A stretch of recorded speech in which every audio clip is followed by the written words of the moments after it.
আমরা জানি যে কোরআনুল কারীমের মধ্যে আল্লাহ রাব্বুল আলামিন সূরা হাশরে শেষের দিকে একটি আয়াতে কারিমা নাজিল করেছেন, যেখানে তিনি আমাদেরকে সতর্ক করে দিয়েছেন। সতর্কটা এইভাবে এসছে, ইয়া আইয়ুহাল্লাযীনা আমানুত্তাকুল্লাহা ওয়াল তানজুর নাফসুম মা কদ্দামাত লিগাদ ওয়াত্তাকুল্লাহ।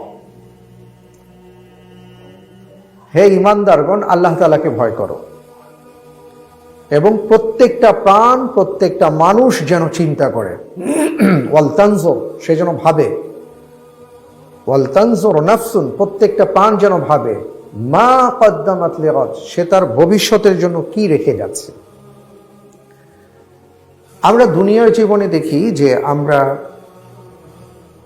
যখন শক্তি সামর্থ্য থাকে, আমরা যেই সময়টাতে আমাদের জীবনের একটা পিক টাইম থাকে, প্রত্যেকেরই জীবনের একটা পিক টাইম থাকে, যে সময়টাতে আমাদের উপার্জন ভালো হয়, আমাদের স্বাস্থ্য ভালো থাকে, আমাদের শক্তি সামর্থ্য থাকে, আমাদের সব দিক থেকে একটা আমরা বারাকা অনুভব করি, আমাদের সন্তানগুলো ছোট থাকে, খরচ কম থাকে, আয় বেশি থাকে, ইত্যাদি ইত্যাদি একটা পর্যায়ে থাকে। তখন আমরা আমাদের একটা ভবিষ্যৎ সাজাই।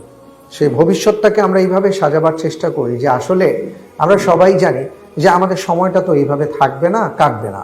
একটা সময় আমরা বৃদ্ধ হব, আমাদের বয়স হবে, তখন এমন উপার্জন করতে পারবো না। তখন আমরা কি করব? তাহলে একটা কাজ করি, সাংসারিক একটা সিদ্ধান্ত আমরা নেই, স্বামী স্ত্রী মিলেই এটা নেওয়া হয় যে ঠিক আছে, মাসে যদি 50,000 ইনকাম হয়, 30,000 খরচ করব, 20,000 আমরা রেখে দেব।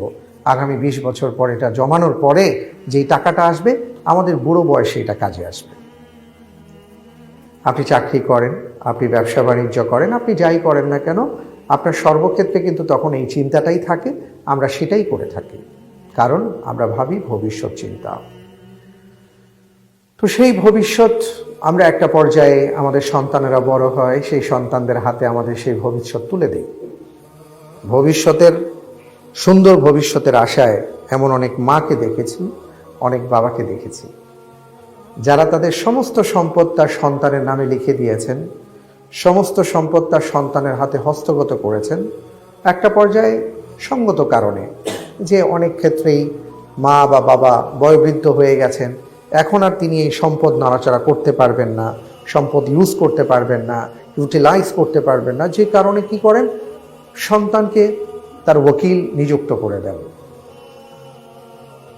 তখন সন্তান দুটার একটা করতে পারে, হয় সন্তান মা বাবা ঠিক যেভাবে যেভাবে চেয়েছেন সন্তান ঠিক সেইভাবে সন্তানের সম্পদের ব্যবহার করতে পারে, অথবা সন্তান তার নিজের মতো করে সম্পদের ব্যবহার করতে পারে। তখন দেখা যায় অনেক মা বাবা নিঃস্ব হয়ে যান। এমন অনেক মা বাবাকে আমরা জানি। এবং আপনি যদি কষ্ট করে কোনো একটা প্রবীণ নিবাস, অথবা প্রবীণ নিবাসও দরকার নেই, আপনার আশেপাশে যে সকল মুসল্লি ভাইরা আছেন, আপনি যদি তাদেরকেই জিজ্ঞেস করে দেখেন যে এমন অনেক হয় যে আপনার সন্তান বা তাদের সন্তানের জাস্ট রিক্সা ভাড়াও যা খরচ হয়, রিক্সা ভাড়া মাসে তিনি যা দেন, অথবা গাড়ির তেলের পিছনে যেটা ব্যয় করেন, তার 4 ভাগের 1 ভাগ ব্যয়ও তিনি তার মা বাবার ক্ষেত্রে করতে ইচ্ছুক নন, বা করতে গেলে তার কাছে মনে হতে পারে যে দূর, এটা অহেতুক হচ্ছে, এটা না হলেও হয়, এত বড় রুমের দরকার কি, ছোট রুম হলেও হয়, এটার দরকার কি, ওটা না হলেও হয়। আমি সবার কথা বলছি না, আমি অনেকের কথা বলছি, কারণ আমরা আমাদের ভবিষ্যৎ বিনির্মাণে আমাদের সন্তান যে একটা ভবিষ্যৎ, এটা অনেক সময় আমরা নির্ণয় করতে পারি না। কিন্তু আল্লাহ তাআলা বলছেন সন্তান কিন্তু আমার ভবিষ্যৎ।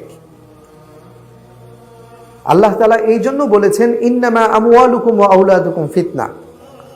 আল্লাহ রাব্বুল আলামিন আমাদেরকে কিছু নেয়ামত দান করেন, সেই নেয়ামতগুলোকে দেওয়ার সময় বলে দেন যে এই নেয়ামতটাকে তুমি যদি ঠিক মতো ইউটিলাইজ করতে পারো, তাহলে এটা তোমার জন্য অনেক বেশি হয়ে ফেরত আসবে। লা ইন শাকারতুম লা আযীদান্নাকুম, যে আমি যে নেয়ামতগুলো দেই, এটা যদি তুমি কৃতজ্ঞতা আদায় করো। কৃতজ্ঞতা আদায়ের অর্থ হলো আলহামদুলিল্লাহ আলহামদুলিল্লাহ বলাই শুধু না।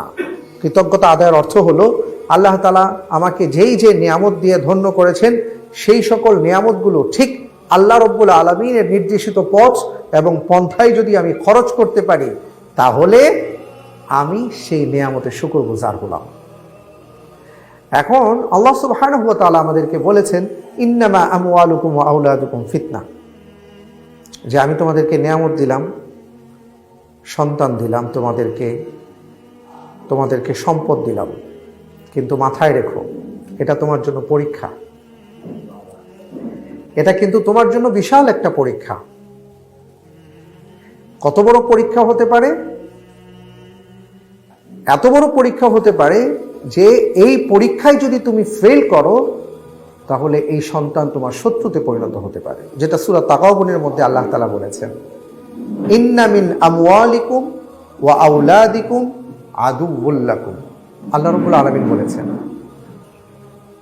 যে নিশ্চয়ই তোমার সন্তান, তোমার পরিবার তোমার জন্য কখনো কখনো শত্রুতে পরিণত হতে পারে, ফাহদারুহুম, তাদের ব্যাপারে সতর্ক হও। এটা কার কথা? আল্লাহ সুবহানাহু ওয়া তাআলার কথা, আপনার আমার কথা নয়। এটা কখন হতে পারে?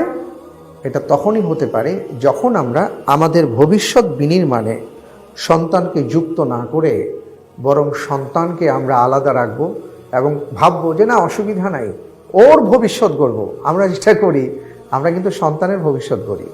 তো সন্তানের ভবিষ্যৎ গড়তে গিয়ে আমরা আমাদের ভবিষ্যৎকে যে অনেকে বিলীন করে দিচ্ছি, এটা আমরা খেয়াল করছি না।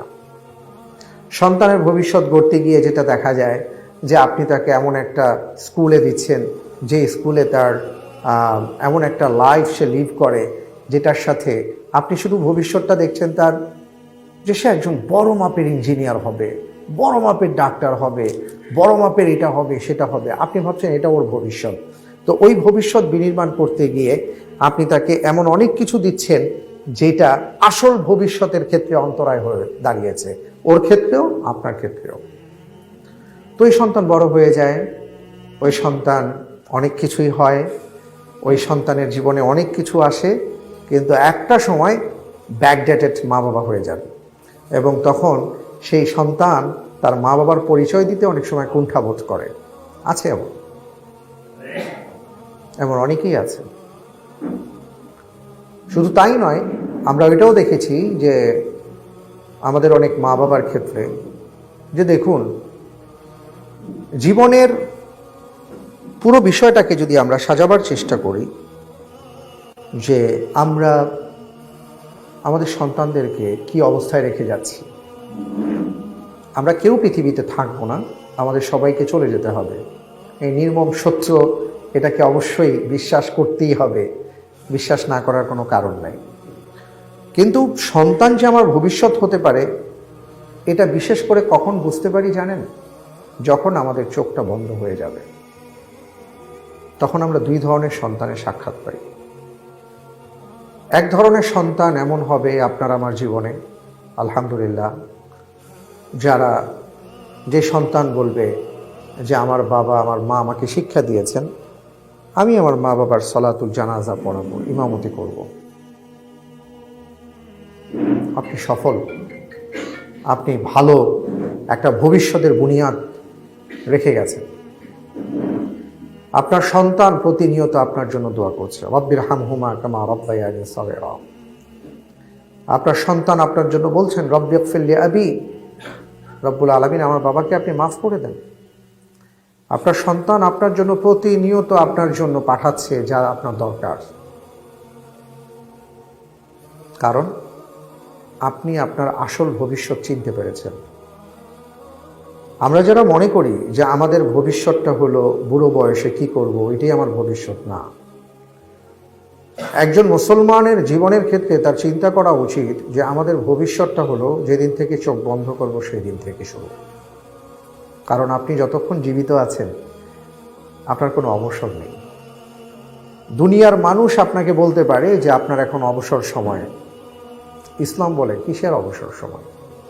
ফাইদা ফারাগতা ফানসাব ওয়া ইলা রাব্বিকা ফারগাব।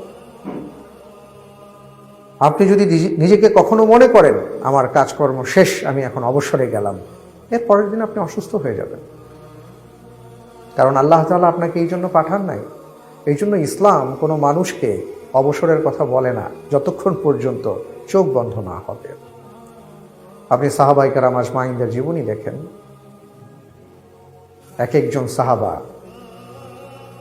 বয়োবৃদ্ধ হয়ে গেছেন। আব্দুল্লাহ বিন আব্বাস রাদিয়াল্লাহু তাআলা আনহুর জীবনী আপনারা জানেন। আপনারা যারা মক্কায় গিয়েছেন, তায়েফে গিয়েছেন, তায়েফের যে তোরণের পাশেই আব্দুল্লাহ বিন আব্বাস রাদিয়াল্লাহু তাআলা আনহু মসজিদ আছে, যেই জায়গাতে মূলত তিনি দার্স দিতেন। তিনি শেষ জীবনে কিন্তু অন্ধ হয়ে গিয়েছিলেন, কিন্তু তারপরেও এই অন্ধত্ব নিয়ে তিনি কিন্তু দার্সের কাজটা করতেন, দার্স দিয়ে যেতেন। সুবহানাল্লাহ।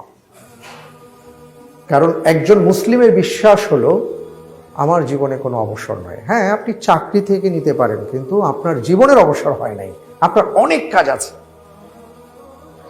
আপনার মূল অবসর টাইম তখন থেকে শুরু হবে যেদিন মালাকুল মউত এসে বলবেন যে আপনার চলে যাবার সময় হয়েছে, আপনি এখন চলে যাবেন। তখন আপনি বুঝবেন, চোখ বন্ধ করার পরে আমরা বুঝতে পারবো যে না, এই যে আমাদের মূল অবসর টাইম শুরু হলো, কারণ এখন আর কোনো কাজ নাই। তো আমার ভবিষ্যৎটা হবে মৃত্যুর পর, মৃত্যুর সাথে সাথে যেটা শুরু হবে। আর আমরা যেটাকে ভবিষ্যৎ মনে করে সম্পদ গড়ছি, ভবিষ্যতের সম্পদ, এটা যে আসলে কোনো কাজের জিনিস না, সেটা আমরা উপলব্ধি করি মৃত্যুর সাথে সাথে, তাই না ভাই? যদি এটা আপনারই হয়, আপনার ভবিষ্যতেই কাজে লাগে, তাহলে মৃত্যুর পরে আমরা আমাদের ফ্ল্যাট বাড়ি নিয়ে যেতে পারি না কেন? আমরা টাকা পয়সা নিয়ে যেতে পারি না কেন? আমার গাড়িটা পড়ে থাকে, আমার বাড়িটা পড়ে থাকে, আমার বিশেষ রুমটা পড়ে থাকে, আমার দামি খাটটা পড়ে থাকে, আমার এত এত জামা কাপড়গুলো পড়ে থাকে, আমার অর্থবিত্ত সব পড়ে থাকে। যাদেরকে আমি ভবিষ্যৎ ভেবেছিলাম, আজকে তারা প্রমাণ করে দিয়েছিল না, একটা সময়ের পরে আপনার সাথে আর আমাদের কোনো সম্পর্ক নাই।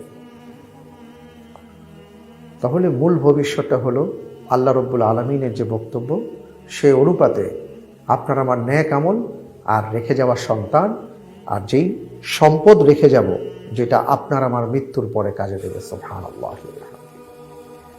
আর এই ক্ষেত্রে সবচেয়ে গুরুত্বপূর্ণ হলো সন্তান, কারণ আমরা চলে যাব। রাসূল সাল্লাল্লাহু আলাইহি সাল্লামের হাদিস এসছে যে কোনো ব্যক্তি কখনো কখনো কবরে যাওয়ার পরেও আল্লাহ তাআলা তার সিজ্জিনের অবস্থান থেকে ইল্লিনে স্থানান্তর করেন। তখন সে জিজ্ঞেস করে, কি ব্যাপার, আমি তো ইল্লিনে ছিলাম, কিভাবে, আমি তো সিজ্জিনে ছিলাম, কিভাবে ইল্লিনে আসলাম? আমাকে কেন এইভাবে প্রমোশন দেওয়া হলো? আমার শাস্তিটা কিভাবে কমে গেল?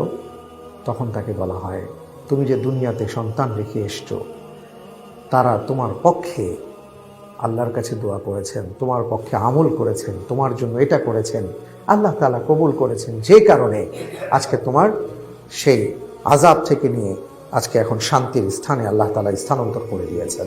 সুবহানাল্লাহ।